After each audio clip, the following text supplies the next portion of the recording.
Well, one of the things that we want to do here a little bit is sometimes it's really hard to celebrate as a team. You know, here at the Layton Campus, we have 4 services, a Saturday night service, 3 on Sunday, a fusion youth ministry on Wednesday night as well, and all the small groups that meet in between. And sometimes it's just really hard to get us all together in a room to just share some details about what God's doing and what's happening here at Alpine Church. And so we have some numbers, and I'm just going to talk briefly about church-wide numbers, but it's really encouraging just this last year what God has done. So we started our 7th campus. So that was our Latino campus up in Logan, which is a huge win for the kingdom of God. About 300 people went through foundations in this last year, which is really how, you know, we all want to talk the same language. We use these 3 simple truths to help people pursue God. So the more people that are a part of that, amen, victory for just God's kingdom and how we can connect and help other people pursue God as well. Now, if you've been coming to these last couple of years, you've heard about Pursue God and the Pursue God resources. I know we have a lot of leaders here. Man, it has changed drastically this last year. Just all the content and all of those resources, all the videos, all the discussion questions. It's all about resourcing you to have conversations. So it's really helped with our discipleship culture here. I feel like we've created a discipleship culture. We're not where we want it to end, but amazing things are happening. It is awesome, and it's because a lot of these resources that we're being equipped with from Pursue God, enabling us to be able to have these conversations, much guided conversations with questions. Also, within the Pursue God library this year, we've created our own kids' church curriculum that has unified kids' church with what we're teaching on here in large group on Sundays, which is just unified and really equip parents to know what their students or their children, our students, are learning in kids' church and how that has equipped you to go home and to be able to share this with your family at home. This has been an amazing year for resourcing and just everything that goes into it. Now, here's a great number. We had over 100 baptisms throughout the structure of Alpine Church, and that is awesome. Yes, amen. Now, we had just over 20 baptisms last year at the Layton Campus. And here's something real encouraging. As a lead pastor, as I stepped back and I was kind of looking at the relationships, we had baptisms in every service, which is important. Because I remember when we were 2 services, and I remember, all right, we need to go to 3 services. And then when we were maxing out 3 services, somewhat to a full on Sunday, I said, okay, what are we going to do? How are we going to add that 4th service? And we chose Saturday night. And I just want to say it was really encouraging to see the relationships within these services of people getting baptized. That was real encouraging for me. I say only. I mean, I'm always thrilled to be a part of a baptism, but it's not about me. And the last thing I want to do is step in when somebody has discipled somebody and mentored somebody and they help lead them to faith. The last thing I want to do is take this baptism over as a pastor and say, I'll do the baptism. No, I would much rather the person that had influence in the relationship be a part of the baptism. That's the one that needs to be in there asking the questions as it pertains to baptism. So a huge celebration, just church-wide numbers of what God is doing. But here's the other thing. We cannot do this without you guys. You know, when I say we have 4 services, we can't do any service without you guys. This is a team approach at Alpine Church within all the campuses. And I just want to share, even today, so, you know, I was kind of in charge of the food and stuff for this meeting. I recognized we didn't have plates, and I recognized we didn't have napkins, all right? So I was able to run to Sam's. You know, I was able to run to Sam's during the 12 o'clock service is because we didn't have any staff people on stage during the whole 12 o'clock service. That is a huge win. Corey did an amazing job teaching up here, today. Scott filled in for him last night. Worship is all volunteer-led. You know, Justin was the service leader. He opened and closed out the service. It was great. I saw 2 families that are right here at Sam's. I saw the Dooley family and Carol. But I didn't have time to chit-chat. So I saw you guys. I was like, this is awesome. But I got to get the plates. I got to get the napkins. I got to get back to the church.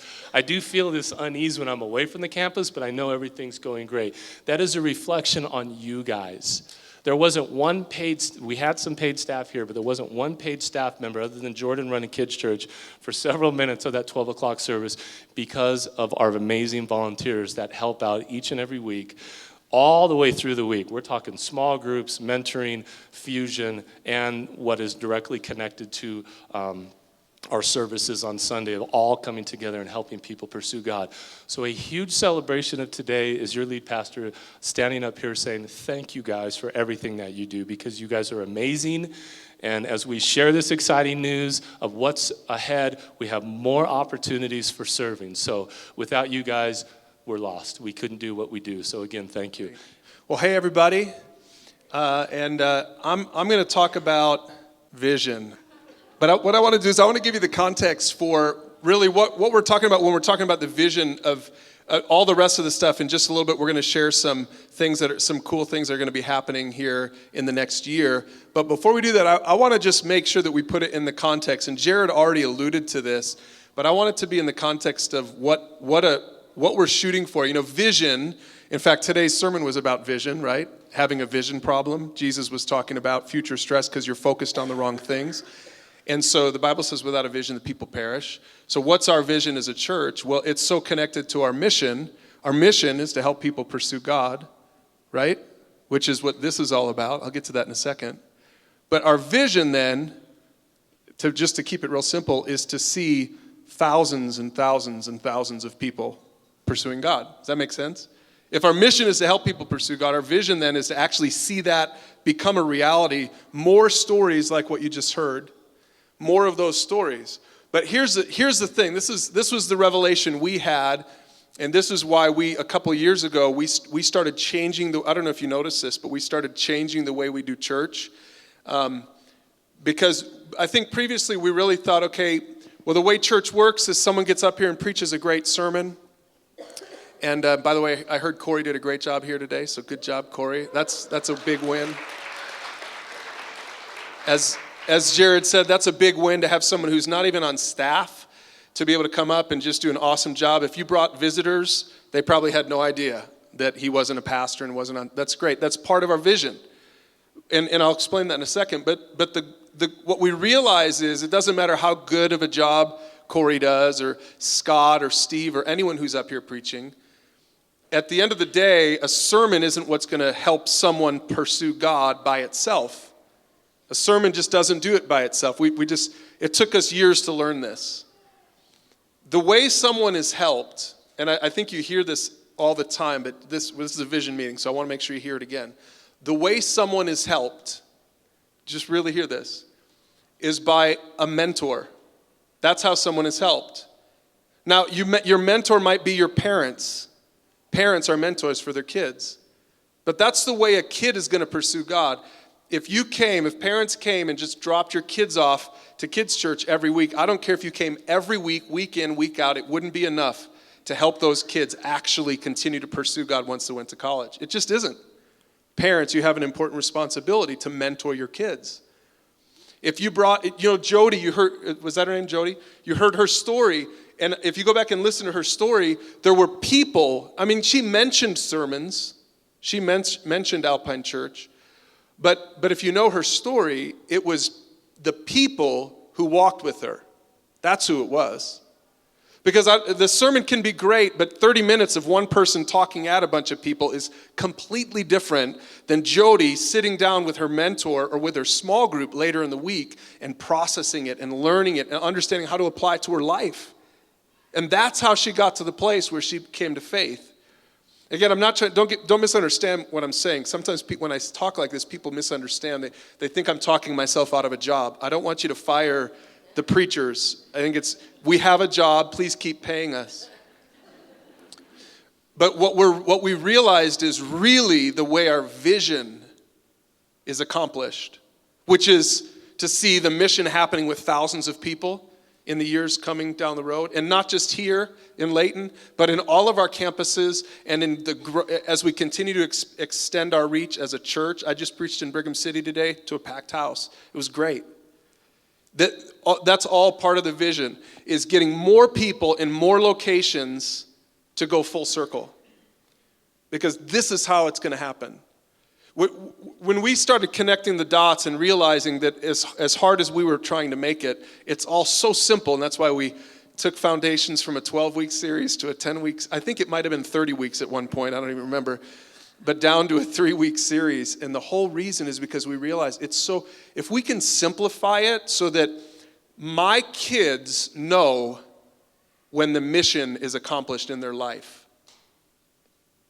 And your kids know, not that it's ever fully accomplished, but so that they know what they're shooting for. What are they shooting for? What are we shooting for Jody? What are we shooting for you? Here's what we're shooting for. It's in our foundations class, and it just explains this circle. It's pursuing God involves these 3 things. Trusting Jesus, right? And for most of you in here, you should know what we mean at first by that. We mean that you accept Jesus into your heart, that you become a Christian, right? If we're helping a bunch of people just become better parents and better people, it doesn't mean anything if we don't lead them to Jesus, right? So trusting Jesus is pretty important for your salvation. But then do you ever stop trusting Jesus? No, you trust Jesus all the time in every new situation, right? So trusting Jesus, that's why it's a circle, not a line. It's just something you're always working on in every new scenario. But that's number 1, a disciple. When we're trying to help people pursue God, we're trying to help them do 3 things. Number 1, trust Jesus for salvation and for everything else. Number 2, honor God in your life. You know, we've failed if we lead a bunch of people to Jesus and they get baptized and then they go out and live like hell, right? We've failed. That's not the goal. You read the Bible, you read the New Testament, and you're going to see it all over, not just the New Testament, even the Old Testament. You're going to see it all over the place that we're supposed to live differently when we follow Jesus, right? Well, so that's part of the vision is that people are actually transformed by the gospel. They don't just go to church now once a week, or even twice a week, or even show up to the special meetings like this one. But you're transformed, like your life is transformed. That's part of our vision. I want to see my kids' lives be transformed. I want to see them honor God in their everyday lives. I don't want them to just be sort of word-only Christians, like they know all the words, but they don't live it out. They're dealing with all the same dysfunctions that everyone else. That's not what I want. I want them to live all in, right? That's the second thing. We live to honor God. And here's the third thing, because this is part of our mission, and so this is our vision, is that more and more and more and more people go full circle. Starting with you guys, because you made it, because you're in this room and we're locking the doors until you understand this. And the third thing is this, is that we help others. And that's how we mature, that's how we grow. So many people come in and say, they come from, Georgia, and they say, oh no, I've led Bible studies for 30 years. And we're like, well, that's great. But clean a bathroom first here. That's what we want you to do. Because we want to make sure you understand what we mean by maturity. Because the last thing we want is a bunch of Christians who feel really good about their Bible knowledge, but don't help anyone pursue God. Leading a Bible study is not what we're talking about when we say maturity. We're talking about coming alongside someone and helping them pursue God and get on the circle. And helping them to trust Jesus. Helping them to honor God, and then helping them to help someone else trust Jesus and honor God. That's our vision. Our vision is Jody, that testimony you just saw, the next one you see is someone she helped. That's our vision. Not Jared helped another guy, not Scott did, not I did, not Corey did from the sermon, not just us. Our vision is that everyone realizes that the Great Commission is for all of us. And that's why we created those resources, so that parents can go home and start mentoring your kids. And not just mentoring your kids to trust Jesus and honor God, but releasing your kids to help someone else. We want to see your kids mentoring the younger kids in here. That's our vision. That's what we want. Because we don't think they'll mature until they do that. We don't believe that they will grow until they do that. My daughter's 15 years old and she's starting to mentor people. And you know why? Because we're mentoring her to mentor people. That's the reason. That's our vision. Our vision is you walk into any one of our campuses and just everybody knows how to help somebody and they're actually doing it. Okay? If you want more on that, take mentor training because it explains it. All right. But I'm glad to be here, and because it's exciting, thinking about this vision of where we are going. What a unique opportunity, what a unique vision we have to be a place where people really are not only trusting in Jesus and living to honor God, but ultimately equipped and ready to help other people. That's our passion. That's where we're going as a church. But the big question now, as we move on, is how do we do this? Right? You just heard Brian passionately talk about this idea that we have for our church. And the big question is, well, that's great, but how do we actually begin to bring that to life?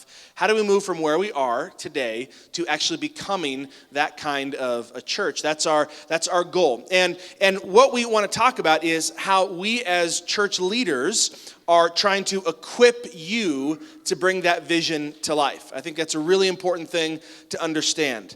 You know, the Bible says, I'm not sure if Brian mentioned this earlier, but in the book of Ephesians chapter 4, it really lays out the roles that we are all supposed to play in this whole vision of where we're going. And it doesn't say that the role of the pastor is to do all of the work of the ministry, because that wouldn't be very effective. There's only a few pastors and lots of people. So what does the Bible say? It says the job of the pastor is to equip the saints to do the work of the ministry. So y'all are the saints, and we're the pastors. And so our job, according to Ephesians chapter 4, is not to do the work of the ministry, but to equip you, to give you the tools and resources and training and opportunities you need to be able to do that. And so what we are talking about is how are we equipping you to be able to do that? That's what we're going to talk about for the next few minutes here. Just a few ways that we are intentionally trying to give you the resources and tools so that you can begin to carry out this vision that we have as a church. And Casey put the first thing up there. Here is the first way we are trying to equip you. We are trying to better equip you to be able to engage non-believers in your life. People that don't already know Jesus. You see, this is what we really believe. That remember that circle we just looked at, that it all begins with people who need to start by trusting in Jesus. So it all begins with people who are not yet followers of Jesus. See, sometimes we think of discipleship, that word we use sometimes. Sometimes we think of what discipleship is just taking Christians and making them better Christians, right? And that's a part of discipleship, but that's an incomplete picture. Because just as important in the picture of discipleship is helping people who are not yet Christians discover what it means to begin a relationship with God. And again, that is not primarily the job of the pastor. That is primarily your job as a follower of Jesus. You are tasked with the mission of trying to engage non-believers in your life, coworkers, family members, friends, neighbors, and trying to help them get to their next step in their pursuit of God. And for many of those people, that next step is just starting to think about what it might mean to be in a relationship with God. Now, it's one thing just to say, hey, talk to your friends and neighbors about Jesus. And that's great, and we hope you do that. We try to give you lots and lots of tools to do that, but we are trying to make it even easier, trying to give you more and more opportunities to be able to start those conversations, because I know that can be kind of hard. How do you just start a conversation with somebody who doesn't know Jesus? Like, hey, so Jesus is cool, right? Like, that's kind of an awkward conversation maybe. So how do we begin to prepare you to be able to engage non-believers more effectively? Well, here's a few things we're doing. One is we are doing an increased marketing focus for our church right now. And the reason why we do marketing is so that people will kind of have Alpine Church in their mind and some, interesting message in their mind so that you can use that and say, hey, did you see that billboard? Or that Facebook ad, or that mailer? That's our church. See, maybe you've seen this. Anyone seen this anywhere out here? We've got 4 billboards right now with this cute little kid's face on there saying your kids will love it. We picked that ad campaign because so many people don't yet know Jesus, but they want their kids to have some God in their life. That's a huge thing that motivates parents. I know that because that's my family story. My parents were non-Christians. They were just irreligious people. And then when they started to have kids, by the time the 3rd kid came around, my parents thought, we should probably take our kids to church. Like we're supposed to do that, right? We don't want to raise like atheist pagan children. So how do we what do we do? My parents didn't know anything. So they happened to be invited to a church by somebody that fortunately invited them to a Bible-believing church. But their motivation to go was their kids. Right? And so as a result, my parents came, they came to faith, and then a few years later, they started to teach us about Jesus, and we came to faith, and here I am today. And so I'm the result of parents who were motivated to get their kids to have some God in their life and had no idea what that means. There's a lot of people out there. So that's why we have this billboard, just trying to catch that attention of parents who are motivated for their kids. And so, but we want them, as they see those billboards we have going all the way from down here, all the way up to, we have one up in Plain City. I just drove by it on the way up to Logan this morning. We have Facebook ads and thousands of people, literally, I don't know the current number, but it's several thousand people have clicked on our website because they've seen this little kid inviting them to check it out. So we're getting lots and lots of people who are clicking through. We're going to be sending out tomorrow 80,000 pieces of, we'll call it direct mail. You might know it as junk mail. We call it direct mail, and it's going to be a similar postcard with a message on it. So 80,000 of your neighbors in this area, in the Weber Davis and Box Elder and Cache County areas, are going to be getting a postcard inviting them to church. Why did we do all that? Why did we spend all this money and time and energy thinking through this? It's not just so that people will have some generic idea. It's so that you can be more ready to engage your non-believing friends. So that you can say, hey, have you seen that billboard? Have you seen that ad? Did you get the mailer? That's my church. You should come with me on Easter. You should come to me with church next week. You should come and check out the series we're doing on doubt or on parenting. You're going to love it. Invite your friends to engage them, to open up that door of conversation with your kids. Another thing we're doing, if you go to the next slide, another thing we're always trying to do is improve our gateway services. You know, the Sunday service, we sometimes refer to it as a gateway service because for a lot of people in our culture, the very first interaction they're going to have with biblical Christianity is coming to a church service. And most people still, where we live, this isn't the case everywhere in America, but right now in Utah, most people still have a positive view toward church in general. And if you invite them to church on Sunday, they don't think that's weird. That's kind of part of the cultural experience here. And so we think that's a great way. And that's always been sort of part of our DNA is trying to create a service that you can easily invite your friends and neighbors to come, where they will clearly hear the gospel message, where we're not going to make fun of them or their beliefs. We're not going to beat them up or beat up their culture, but they're going to clearly hear the truth of God's word and be introduced to it. And again, our hope is that you don't just invite them to church and then say, good luck with that. Now that is simply a way, now you have an open door in their life to follow up with them. Right? And so we're always trying to think through how we can improve our gateway service events. How can we just make sure everything on a Sunday when you invite your non-believing friend is going to be an excellent experience for them. So there's lots of things we are doing to work on that. We're going to be having more outreach events throughout the year. We've got a great event in 6 days right here where thousands of little eggs are going to be given out to sugar-hungry kids who probably don't need the sugar, but they're going to come anyway. My kids will be there, and they love it. What a great event to invite your neighbors to. Hey, we're having an Easter egg hunt at church. It's free candy. What kid doesn't like that? So invite them to that. We're going to be having several other events throughout the year. We're doing some special kids events this summer to invite kids to. And then here's a big part of what we are trying to do is we are trying to ramp up another way to engage people, which is through our resource website, pursuegod.org, trying to create resources that you can share with people in your life. Because there are some people that you're going to encounter that are not ready to walk through the doors of a church yet, like Jody you saw in the video earlier, right? Her first interaction with God wasn't by coming to church on Sunday. She wasn't even ready for that, but she started watching videos online. And that we think is a great opportunity to be able to engage people. So we're encouraging you, don't just invite people to church because they might say, no thanks, that's not really my thing. But what you can do is you can share a link with them. Share a link from our website. And there is an incredibly growing number of great resources on our website that are designed to be shareable because every link on the website is designed to engage you in a conversation. It's not just about information. That's why they all have questions with it. It's designed to engage you, empower you to have a conversation with somebody. So if you're talking with somebody at work about their marriage, or about their kids, or about money, or politics, or whatever happens to come up, say, you know what, there's a great link. Can I text you this link? And you just text them a link from pursuegod.org, and then they open it up, and then you just follow up with them. The next couple days later, hey, did you check out that link? What'd you think? And then you engage them in a conversation.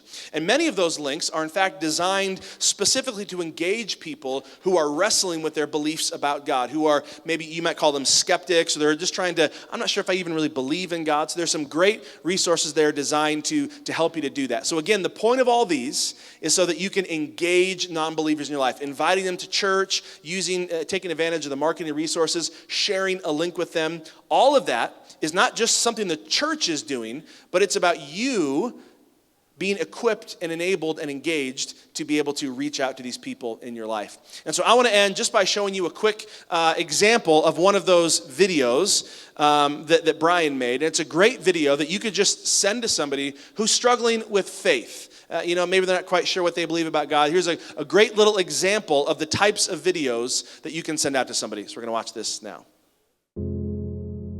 In this video, I want to address specifically skeptics, people who approach faith, people who approach Christianity with maybe a little bit of doubt. You say, I'm not really sure. I don't know if I buy into it. Maybe it's because you've known too many Christians. Maybe it's because you've read too much stuff or something some professor said in a college class you took, whatever it is.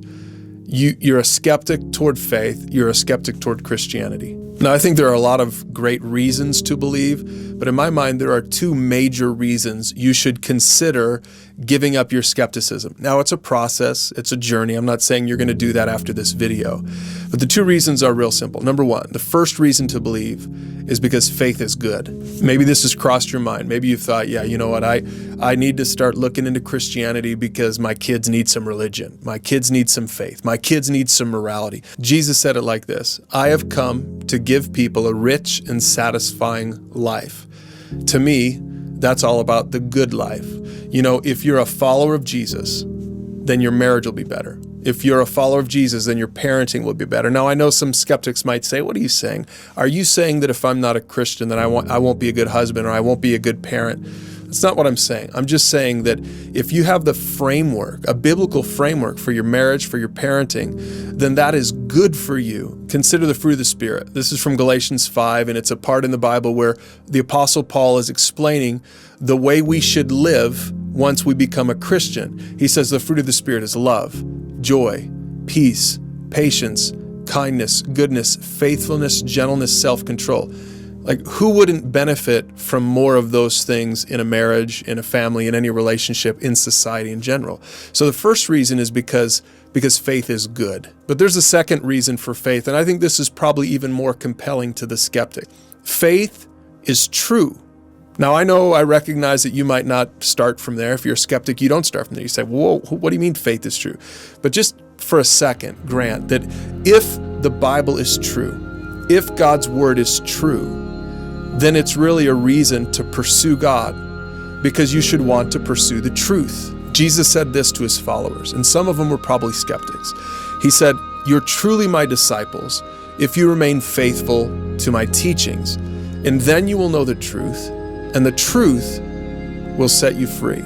I challenge you, if you're a skeptic, to just start reading the Gospel of John in the Bible. And you're going to begin to see some of Jesus' teachings. And you're going to see a lot of the themes that run through that. And one of the themes you're going to see is the theme of truth. Jesus claimed to know the truth. Now, most skeptics aren't against Jesus. They're not anti-Jesus. They're just skeptical about Jesus. But listen, the more you read the words of Jesus himself, the more you realize that he claimed to have the truth. Christians have faith, yes, that's for sure, but it's not blind faith. It's based on what we believe to be true. And again, that's what you've got to figure out as you're working through your skepticism and as you're talking about, do I want to become a Christian? Those are great questions to ask. And we'll talk about that some more in the next lessons in this video. But for right now, why don't you use the questions below to talk about these two reasons for faith. All right.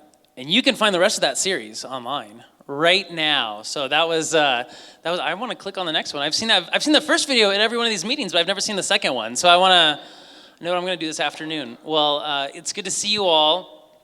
I want to talk about our next strategic steps here at Alpine in 2016. And that is, we want to equip you to mentor your family. Now, one of the strengths at Alpine, it's been a strength as long as I've been here, and before I got here, is our kids' church. We have an amazing kids' church program. How many of you are currently serving kids' church right now that are here? God bless you all. we always say how thankful we are for our kids' church people, and it's so true. Because on one hand, if we didn't have kids' church, then my kids would be up here while I preach.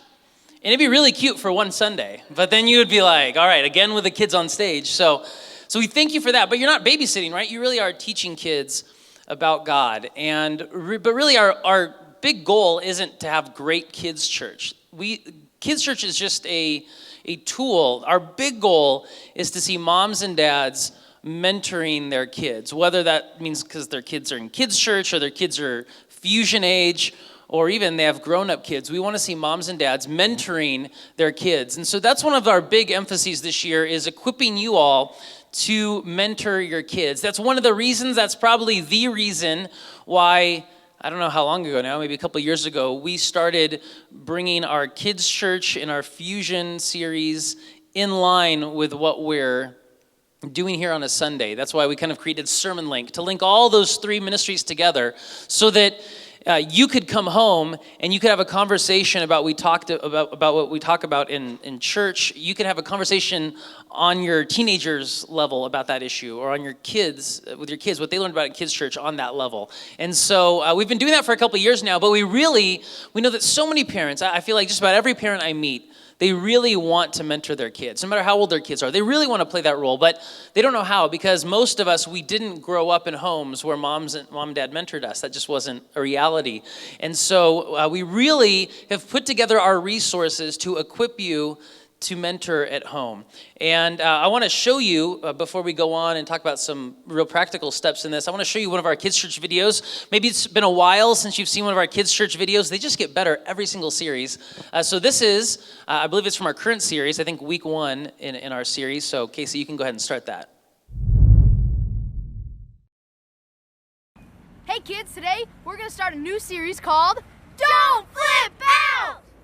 We're going to be talking about worrying as a kid and how to handle it. We'll be memorizing a passage from Philippians 4, taking a new verse every week. That's why we're calling it Flip Out. Get it, Philippians? But before we get to the lesson, let's jump around at the trampoline park.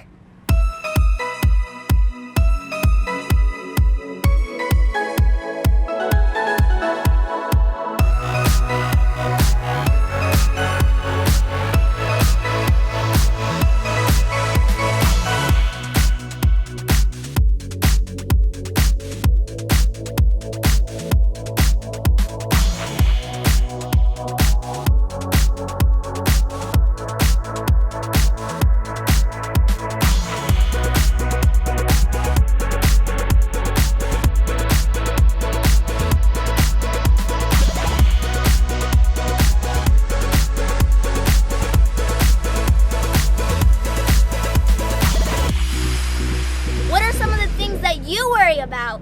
Why don't you make a list right now? Maybe you worry about getting good grades at school?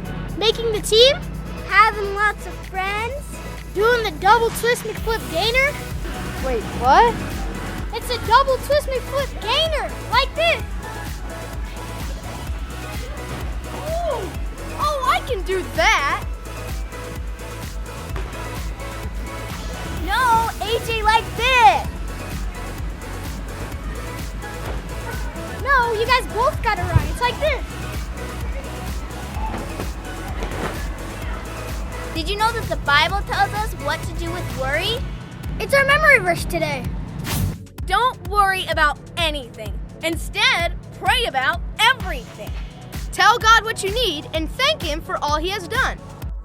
Hey, this is really good advice. The Bible tells us to do 3 things if we start to get worried.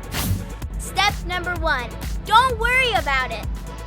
Those are some pretty simple instructions. If you find yourself getting worried or anxious, then stop it. Make a decision to do something about your worry. God doesn't want you to carry around that heavy weight. Step number 2, pray about it. That's the next step in the practical way you can stop worrying. If you just try to stop at your own strength, you will fail. You have to pray and ask God about the things you're worried about. Tell Him what you need and trust Him to help you out. Step number 3, thank God. One of the best ways to stop worrying about what might happen is to thank God for what has happened. What has God done in your life? And make a list and thank God for loving you enough to help you. And stop flipping out. All right, so that's a preview of your teaching pastors in 20 years, so you get to know them now. But, we have so many resources on our website, on pursuegod.org. We have so many kids' videos at this point. It's I'm going to pull this back a little bit. It's super cool, and they're just every week. There's more coming on there. And we really want to help you as parents mentor at home. And so those videos are all on our website. They're all free to access. All the handouts are there to access so that you'll have a conversation about that at home. My home, we watch the video and we talk about it. And it's a lot of fun. Sometimes it's stressful, but it's often a lot of fun. And that's really, we want to equip you as parents to do that. And so one of the things that we're doing we're having training seminars for parents. And so this is a sample. It is not this Sunday at noon, but we are having one here on April 24th. Is that what I saw? What time? April 24th at noon. So one day you'll see this Sunday at noon, and it'll be right. Next month. And that's really good. If you're a parent and you need some help with this, and we kind of all need some help with this, I'd really encourage you to come to this training. If you are a mentor of a parent with kids in the home, encourage them to come. If you're a small group leader of parents, encourage them to come. Do what it takes. You can leave your kids in kids' church for an extra hour if you come to the 10:30 service. But really, go through this training, because I really feel like once the parents of our church are making disciples of their kids, wow, that's just going to transform not just Alpine, but it's going to transform our city and our county and our state. I really believe that if the next generation of kids from our church all grow up in a home where disciples are made and they know how to make disciples, that's just going to explode the kingdom of God here in Utah and throughout this area. So I hope you'll take advantage of that. One more thing I want to say is that one exciting piece of news, we are in the process right now of hiring a youth pastor for Fusion. Fusion Student Ministries serves our 7th grade to 12th grade students. I know we have some Fusion leaders around here, and our leaders are fantastic. Our students are great, and we feel just God's done a lot of work in our church recently. If you were at the business meeting, that God has made it possible for us to bring on a full-time youth pastor. And so this will be a youth pastor who oversees all the youth campuses, all the youth at all the campuses, and really helps to bring a gateway experience to every campus, and also to kind of promote that mentoring culture. And so right now we're in process of interviewing potential candidates. So please pray for our next youth pastor. We really appreciate it if you would pray for him. We just don't know who it is yet. So please pray for him, and we'll have more news about that hopefully in the future. Then one final thing, one more strategic step I want to announce, and that is we are expanding. We are expanding as Alpine Church. We are adding a new campus, and that campus is going to be in Syracuse. And that's in Utah, not New York, in case you're wondering. Syracuse, Utah. So we believe that, it's kind of time, especially because how God's particularly used the Layton Campus, but really all of Alpine Church, that as we continue to grow in just this making disciple culture that we have, it creates a problem. The problem is more and more people come, and so we need to expand. So it's a good problem. It's the best problem to have. And so we're going to expand. We believe God's leading us to go to Syracuse, and there's a few reasons for that. And the next slide kind of shows a map of Syracuse. You all kind of know where Syracuse is. We're in Layton. In Logan, they were like, what is this Syracuse you speak of? But you all know where. Anyway, let's go to the next slide. You guys got that idea. So Syracuse, 25,000 families in Syracuse, including my favorite family in Syracuse, which is mine. And then there are 63 LDS wards in Syracuse, and there's one church, Lakeside Church in Syracuse, just one. And so certainly they can use more churches. So we can use more churches in the city of Syracuse. We can use more than 2, actually, but we'll do our part, and then we'll see what God does after that. Alpine families, about 500 families from Alpine that live in Syracuse or right around there. And so this just seems like a natural extension of our church to go to Syracuse, kind of like Layton was for us. some years ago. And we're really excited about this. We think that God's leading us to probably launch in 2017, right? Yeah, that's right. This is 2016, okay, I've preached 4 times since Saturday, so I got one more tonight, so I'm a little out of it, but yeah, next year. And so what that's going to mean, part of the reason we also want to go to Syracuse is because we have property there. And there it is, right there. Just drive out there, look for the star, and you can be like, hey, my church owns that star right there. We got that property when Alpine adopted Christ Community Church. Shout out to the Christ Community people in the crowd. And so that'll probably be the future permanent home of Alpine Church Syracuse. In the meantime, we plan on starting with a rental facility. We were able to set aside $50,000 to go towards the launch of Alpine Church Syracuse, but since I was part of the launch of Alpine Church Layton, it takes a lot more than $50,000, so that's just a little bit of seed money, and Pastor Jared's going to talk about how you can be involved in this, because Layton Church is going to be heavily involved in launching the Syracuse campus, but certainly please be involved through prayer. Without prayer, this isn't really going to take off. You know, if you live in Syracuse, please be praying for your city. When you drive through Syracuse, when you go to Antelope Island or whatever, please be praying for the city of Syracuse. And also look for ways to get involved. And Pastor G is going to talk about that. And certainly giving, because $50,000 is a great head start. It's an amazing head start. Years ago, $50,000 would have been amazing to us, and it is amazing, but we're getting a lot more. And so I believe that God's going to ask so many of us to give sacrificially towards this. But anyway, that's just a little bit of what's going on, exciting, Alpine Church Syracuse. So I'm going to hand off to Pastor Jared. All right. So let's talk. So all this information today of creating a discipleship culture here at the current campuses, and we're working towards this launch in Syracuse, which, amen, I'm extremely excited. Who wants to go to Syracuse to be an attender at Alpine Church Syracuse campus? All right, awesome. That's awesome. There's my leadership team right there. So just remember that. But so we could have easily have come up with 10 things, 50 things. Here's what we need to focus on. But we like to simplify, and we like to keep things in 3. We think it's biblical. So we came up with 3 ways that you can kind of get involved. Now, I know a lot of you are already involved. You guys are a lot of leaders. But as it pertains to what we're talking about today, we have these three cards. If you guys can pass these out, we have these response cards. And I want you guys, we're going to kind of just walk through each one of these 3 responses that we're asking people to consider, be prayerful about. And I think this is 3 good action steps that we can all kind of take to heart. Staff is included in this as well, so no one's exempt from this. But this is a little bit of a challenge, but it's an encouraging challenge. It's always good. So while they're passing out those cards, let me just talk practical about what that means for our campus in this next year and a half, whatever that timing is.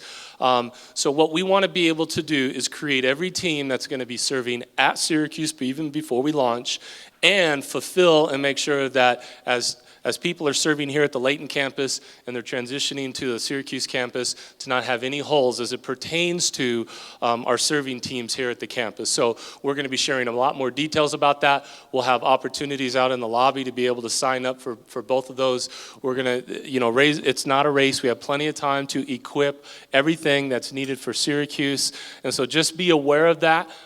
There's going to be a lot of opportunities to step into positions here as well as Syracuse. Now, the other thing, I do know that in the West Haven campus, there's a percentage of people that live in Syracuse that attend there that we also want. And so I'll be talking to Rex, and we're not just making this about Layton going to Syracuse. It is about Layton, Riverdale, West Haven going to Syracuse, and it's really awesome to be a part of this, and I'm excited. I was brought on because we launched out of the Riverdale campus to come here to Layton, so this is real encouraging to me again to be able to be a part of another launch, and I am excited.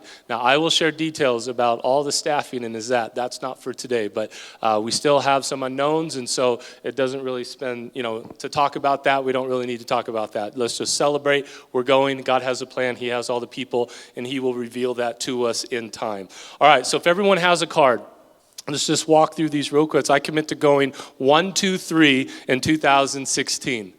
So I love that. 1, 2, 3. Let's keep it real simple. The first one, engage one person who needs Jesus. So this is a response card, and as we go through this, some of these are going to be maybe a little bit more challenging than others, and then we'll just ask for names and signatures, and you can turn these in to the giving boxes on the way out, or take it home, be praying about it, and next week bring it back and drop it in there. But I love this. So here's what, God commands all of us to reach out to the people that God puts in our lives. This is an opportunity for us to reflect God's love, to have conversations with people and really reach out, especially those who do not know Jesus. So if that person, as I just said, that popped into your mind, that's the person God wants you to engage with. Some of you might have family members. Some of you might have, it might be your children. But this year, to really be intentional about engaging with somebody who needs Jesus.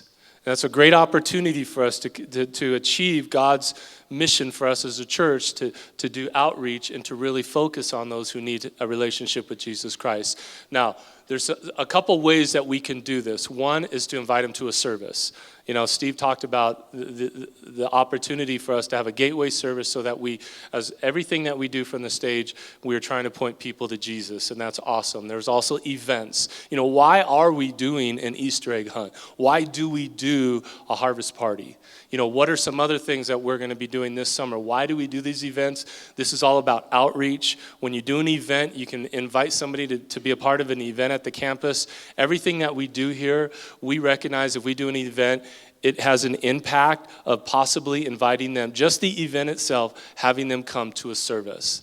So that's why I pour so much time and energy into events. I know the impact that just for an hour or 30 minutes, like an Easter egg hunt, might have on somebody. If they come, their student or their kids are engaged, they had fun. They go, that the people that were working there were friendly. I might come check that service out one day here at Alpine Church and the Layton Campus. If they come to an event and they leave and they go, that was lame. It's possible. I'm just talking here as a heart as we think about events. It's possible that negative impact would not allow them to come back to a service. So that's why we do the events we do. That's why we spend as many hours of prepping.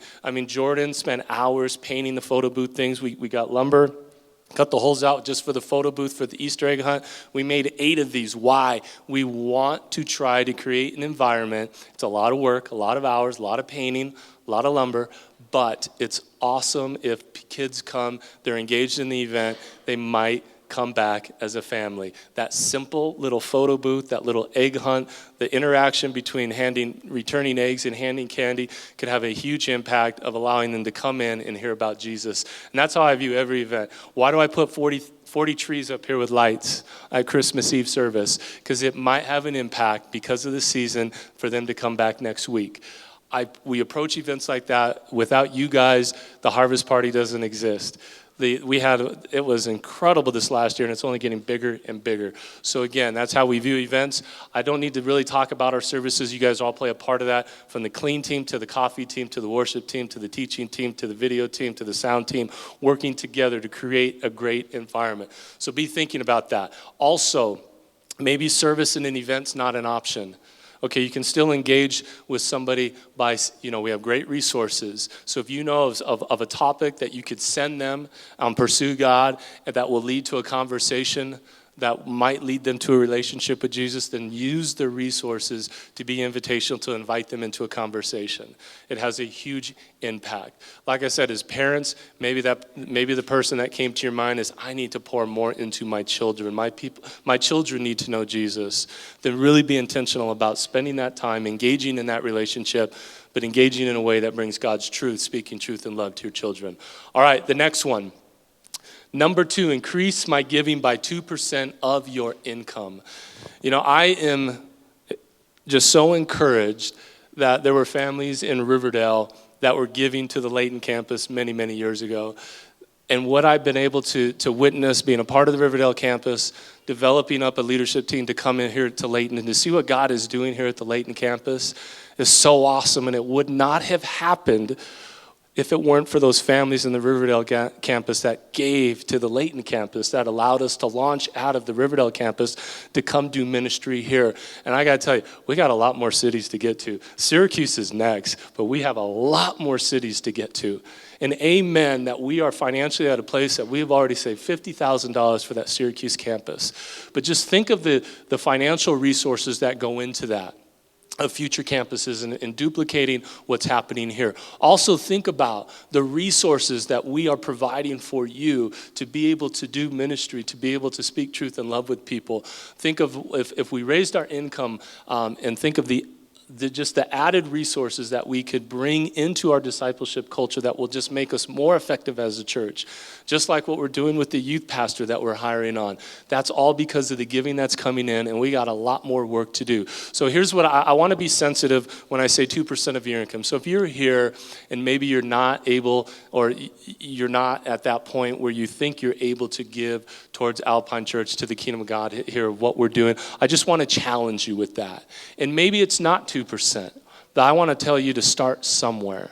Think about what your income is. I want you to be praying about it, but it is awesome. The reason I give here at Alpine Church, my wife and our family gives, is because we love what God is doing. We see the impact that Alpine Church is having in this community. And I got to tell you, it's the one thing that I click on. I mean, I love paying my mortgage and utilities, but when I click on that, because I do everything online. I'm one of those young, hip kids. I do everything online. I love clicking on that because I know what God is doing, and I just love it. And I can't wait as more and more people understand the details of what it means to give financially so that the kingdom of God can just continue to move up and down this corridor is awesome. All right, number 3, advance to step 3 in my pursuit of God. All right, so if you're here, possibly you've already, step 1, you're trusting in Jesus. Maybe you've moved on to that truth number 2. And again, we never check these off. We always continue to trust in Jesus. And maybe you're honoring God with your life. You have that deep desire to honor God with your life. Well, I want you to advance to that 3rd truth, to actually walk alongside somebody and mentor them in your home, in your small group, with individuals. You know, we have some great opportunities coming up. So you heard about on April 24th, that's a Sunday at noon, we're going to do the Leading at Home workshop. Then in May 1st at 10:30, we're going to start mentor training. All right, I feel like we need to get a lot more people through that. Hey, this mentor training doesn't mean you come and you're going to get all the answers, but what it does is allows us to really catch the vision of what it means to mentor somebody. We equip you. Again, as a church, we're trying to equip you. It's good to have questions. You know, there's questions that people have as it pertains to mentoring. Just know that on May 1st at 10:30, we're going to start mentor training. We have all the great resources for Pursue God, and it's just an opportunity for us to get in a classroom as a small group and talk about it. Talk about the struggles. Talk about, you know, the roadblocks that are keeping us from doing it. I am getting more and more here at the Layton campus saying, I want to mentor. Now, we have amazing groups, and I love that. But there's something to say that people are hearing the message and they're like, you know, I'm struggling in this area in my life. Pastor, I need a mentor. I need a mentor to help me in this area of my life. See, for some people, it might not be easy to walk into a small group and say, hey, I got a pornography issue. I need help here. All right, that's not how people usually lead conversations. And I love the fact that we have small groups, and amen to all of our small group leaders and everyone that participates in small groups. And mentoring will happen, and it's starting. I'm starting to hear more and more that people are approaching the leaders and going, I need help. I want to talk about this topic. Can you meet with me outside of the group? But I have people coming up Sunday after Sunday saying, I need a mentor. And it's great, but I need more people trained up as a lead pastor here to be able to pass people off, to do this handoff in a very loving way, to help them with the most important topic, and the most important need is what they are struggling with, what they are dealing with. And I got to tell you, it's been awesome. It is so amazing to be able to connect this person to this person and then to have them be mentored on the thing that they need mentored most. And I just want to share that, those dates. Again, I could talk about how leading at home is so valuable and important for the culture of the future of Alpine Church and those details. So those are 2 trainings that are coming up that I really want to encourage you guys. We'll talk about it in the coming weeks on Sundays so that you are familiar in what classroom and go over all the times. So I want you to think about who's that person in your life that you can advance to step 3, going full circle, and really come alongside of them and mentor them this year. So introduce somebody that needs to know Jesus, increase our giving by 2% of your income, and then to advance, come full circle and help mentor somebody in your life. Those are great challenges for us to think about, to pray about as we leave this meeting here today.